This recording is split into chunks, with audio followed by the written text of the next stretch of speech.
Today, we're going to talk about dialogue tags, she said enthusiastically, and when not to use them. Not necessarily when not to use them, just how to use them correctly. Because there is an art to dialogue tags, and too many dialogue tags or the wrong kinds of dialogue tags can weigh down your writing and make it really bulky and hard to read. So in this video, I'm going to share with you my personal thoughts and opinions on dialogue tags and how to effectively use them in your writing and when not to use them.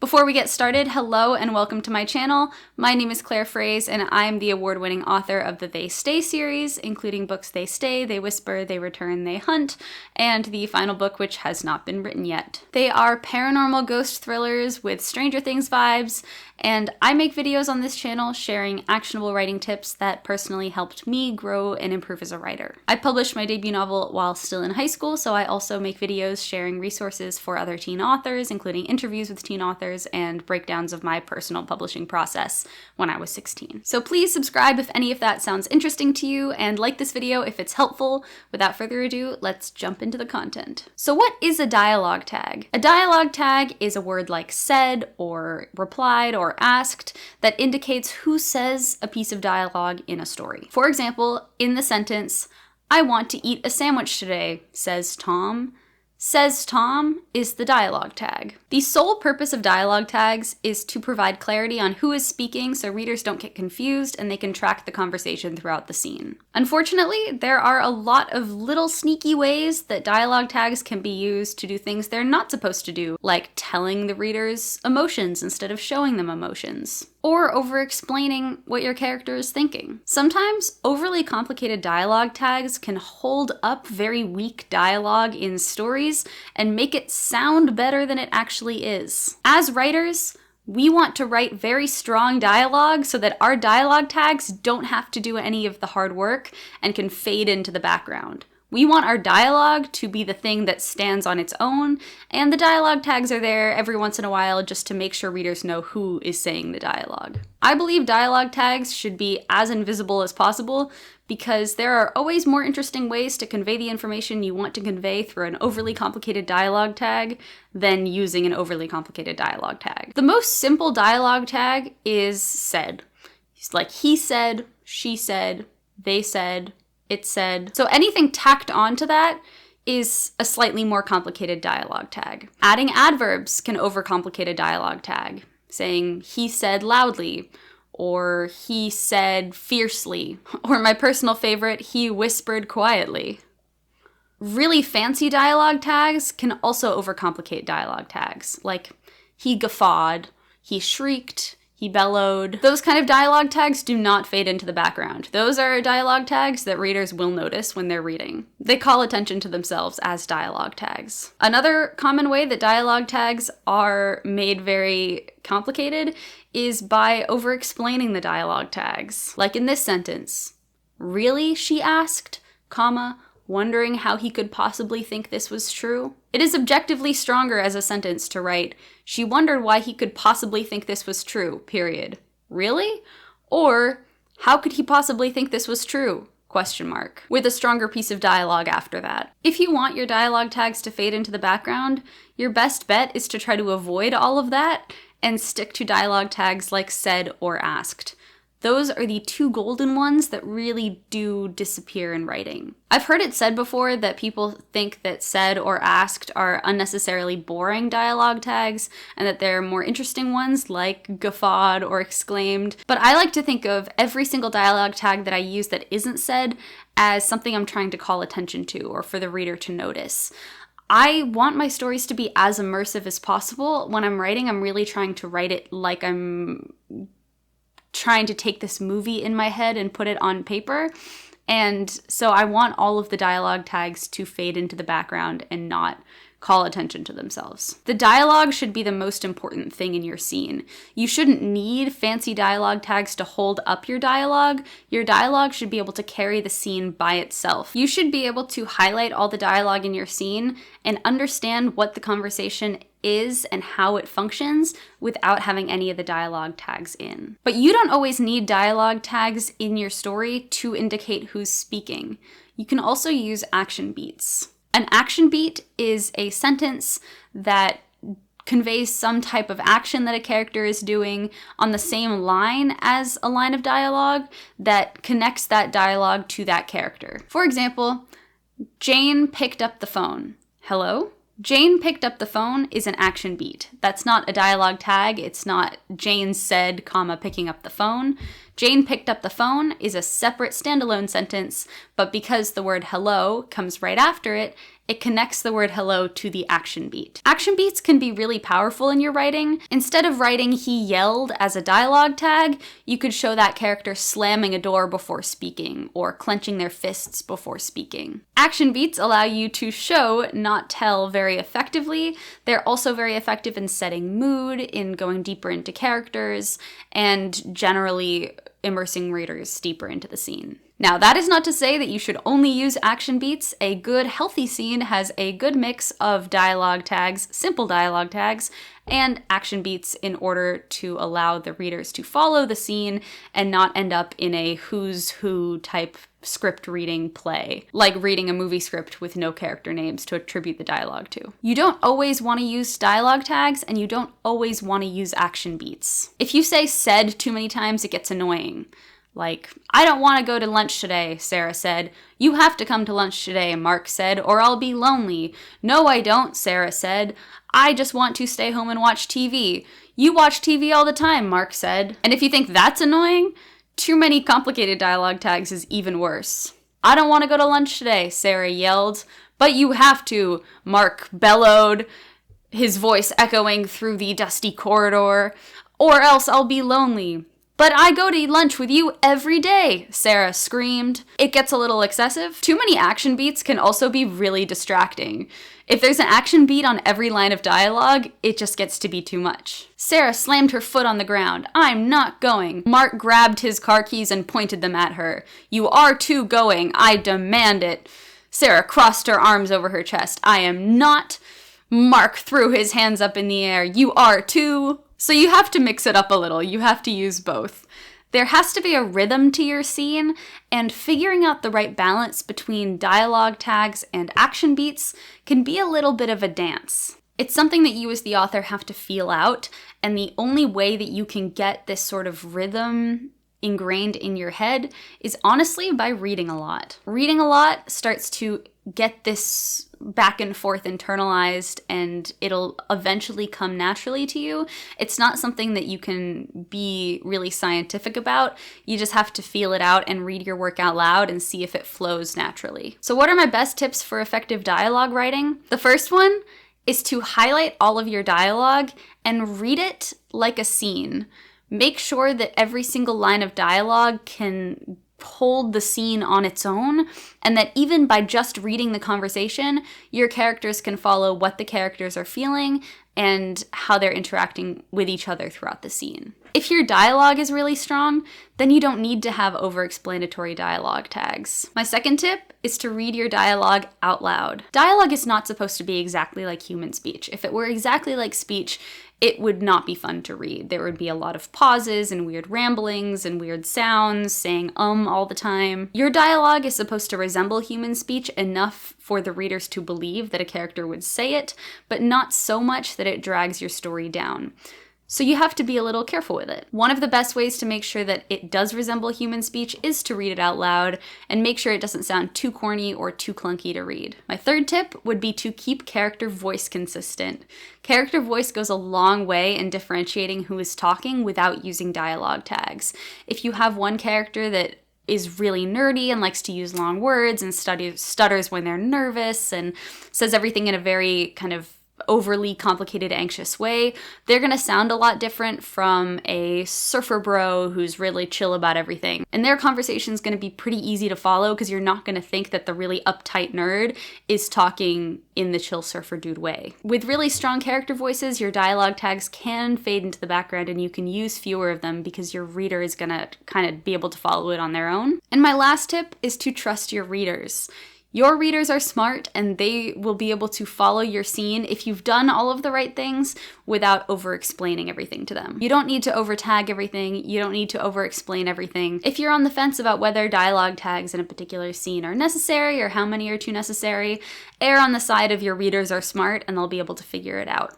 But if you work with beta readers or have other people read your work, ask for feedback and make sure that they didn't get confused at any point in reading your book, and that will be a good way to tell whether or not you've used too many tags or haven't used enough. So partly because it's fun and partly to demonstrate some of the things that we've talked about in this video, I figured that I would do a little bit of an editing example, and I asked ChatGPT to come up with a scene that uses all of the mistakes that I've been talking about in this video, and I'm gonna go through it and edit it and show you how I would make the choice, or like what choices that I would make to try to improve this scene and make the dialogue flow a little bit better. So this is I already know this is gonna be funny. I'm gonna read the scene, it's not long for you, and then we're gonna go through it and we're gonna edit it. Jane sipped her coffee, her eyes twinkling mischievously. "You really think so?" she queried inquisitively, her tone dripping with a mixture of skepticism and curiosity. Mark leaned back, his chair creaking under the shift of his weight. "Absolutely," he asserted confidently, his voice booming across the small cafe. "But how can you be so sure?" Jane prodded, her eyebrows arching in disbelief. Mark guffawed loudly, slapping the table with his hand. "I just know, okay?" he bellowed, his eyes gleaming with a mixture of frustration and amusement. Jane tilted her head, scrutinizing him. "That's not a good enough reason," she countered argumentatively, her fingers drumming on the table. Mark sighed deeply, running his fingers through his hair. "Look, Jane," he implored desperately, his eyes begging for understanding. "You've got to trust me on this." Jane narrowed her eyes, pondering his words. "I'll consider it," she conceded reluctantly, her voice tinged with a hint of skepticism, wondering how he could possibly be so confident in his absurd claim. Okay, so I gave them an inch and they ran a mile with it. This is potentially the worst example, or actually the best example of all the wrong things to do. Do you see what I mean about how clunky and awkward that is to read? It's just, first of all, what are Jane and Mark actually fighting about? I have no idea what this conversation is about. And all of the different dialogue tags and the emotion tells and everything are just so confusing, and if I read this in a story, I'd have no idea where to even start. So we're going to edit this to make a little bit more sense. First, we're going to decide what Jane and Mark are fighting about. So Mark, I guess, is trying to convince Jane that things are going to be okay. Like, you've got to trust me on this. What does she have to trust him on? Okay, because I'm a mystery and thriller writer. Jane and Mark killed somebody together. I don't want you to take this down. Jane and Mark murdered someone together. Who would they murder? They murdered an angry... I'm like thinking of those like little tiny like forest creatures in the Spiderwick Chronicles. They murdered an angry Christmas elf, let's say. Christmas elf that came into their house and tried to take all their money. They were saving up. No, they are now going to lose their house. No. They tried to take all their money. No, they still have their money because they killed the elf. Everything is fine. But now evil, like the Christmas police is coming after them because they think that something bad is happening. I'd like to see more books like this. There are a lot of Christmas romances around the holidays, but I feel like, Christmas murder mystery would be also, I would read that personally. Okay, so eyes twinkling mischievously. I don't think that she would do this if they just killed someone. So Jane, and we don't want to say like Jane's eyes brim with fear because then we're telling the emotion of fear. So like a single bead of sweat. Okay, fine. A single bead of sweat runs down Jane's forehead. No, a bead of sweat runs down Jane's forehead. You really think so? We don't need to say her tone dripping with a mixture of skepticism and curiosity. You really think so? Implies that already. So a bead of sweat runs down Jane's forehead. You really think so? Mark leaned back, his chair creaking under the shift of his weight. He doesn't need absolutely, he exerted confidently. Absolutely is a confident word. If someone says absolutely, they're asserting it confidently. So we don't need to say that. If we want to show that they're in a small cafe, let's find a way. Mark leaned back, his chair, some way that we can show the noise, like his chair, the creak of his chair barely audible over the chatter of the small cafe. No, that feels like we're trying too hard. Maybe instead of leaning back in the chair, Mark takes a sip of his coffee. No, Mark holds up his coffee cup or tilts his coffee cup toward her. Absolutely. So here we have 2 action beats. So maybe we say instead of that, absolutely, Mark says, tilting his coffee cup toward her. But how can you be so sure? I don't know. Jane makes eye contact with the barista. This shows that they're in a coffee shop. I'm not used to writing in third person. She looks aware or catches the barista staring at her. Oh God. Does she know if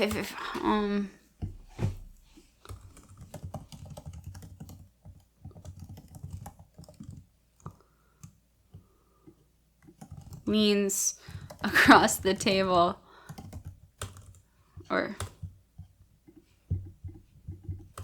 no,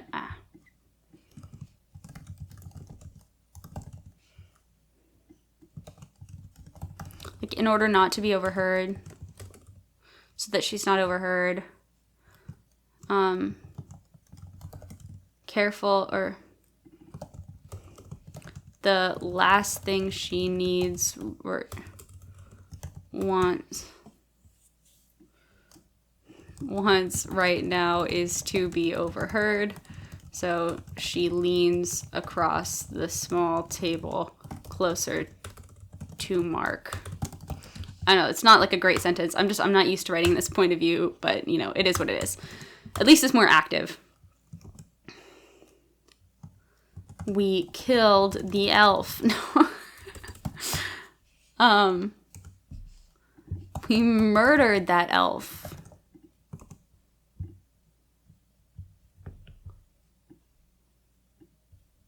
You really think it'll be okay? What if someone comes after us?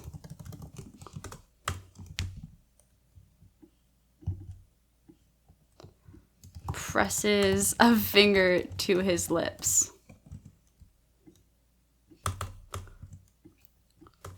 No one is going to come after us.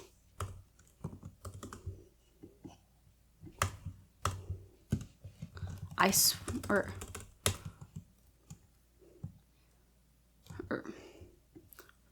Who do you think is going to come after us? Listen to yourself, Jane.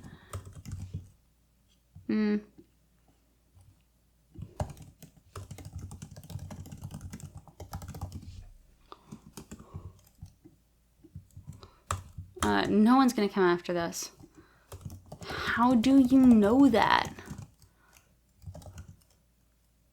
She asks, because that's a simple dialogue tag. And you can say her fingers drumming on the table. You don't actually need this here. You can just do an action tag. You can say her fingers drum on the table, because everyone knows it's Jane talking here. You don't really need to say she asks. Like, how do you know that her fingers drum on the table? If anyone deserves to be on the naughty list this year, it's us. All right, Mark's side, or running his fingers through his hair, that's fine. Look, Jane, I'm not saying that what we did wasn't bad. Murder is wrong. All I'm saying is that, but the police doesn't know Santa is real. They're not,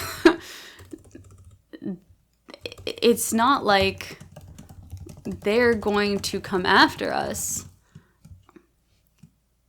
Who would even, or it's not like there is a FBI of the North Pole that investigates murder outside the faint ringing of bells cuts through, or the loud ringing of sleigh bells, sleigh bells, or just say sleigh bells.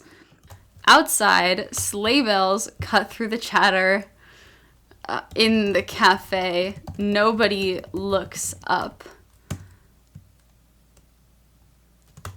But Mark and Jane exchange a glance. Can we say like loud sleigh bells, like ominous sleigh bells go through?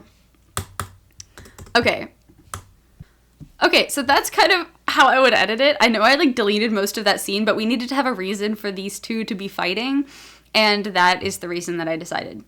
So as you can see, like I cut out a lot of the fluff. I got rid of pretty much every single adverb. There is no dialogue tag that explains how they're saying it. They just say that, you know, there are a lot of action tags in this. In a scene between two people, you don't need a lot of dialogue tags because you differentiate who's speaking based on different paragraphs. You can rely a lot more on action tags. If this were a multi-character scene, if there were 3 or more people, you would need some more action tags just to make sure everything is super clear. But yeah, that is my example. I hope that this video was helpful to you. If it was, please make sure to like it and also subscribe to my channel. As I mentioned at the beginning of the video, my name is Claire Fraise, and I make videos on this channel sharing the actionable writing tips that helped me make my own writing better. Do you have a favorite dialogue tag that isn't said? If so, drop it in the comments below. I would love to hear it. I love laughing at the zaniest, silliest dialogue tags that people have encountered in writing, and I would be thrilled if you dropped your favorite in the comments. I hope you have a fantastic week, everybody, and as always, happy writing.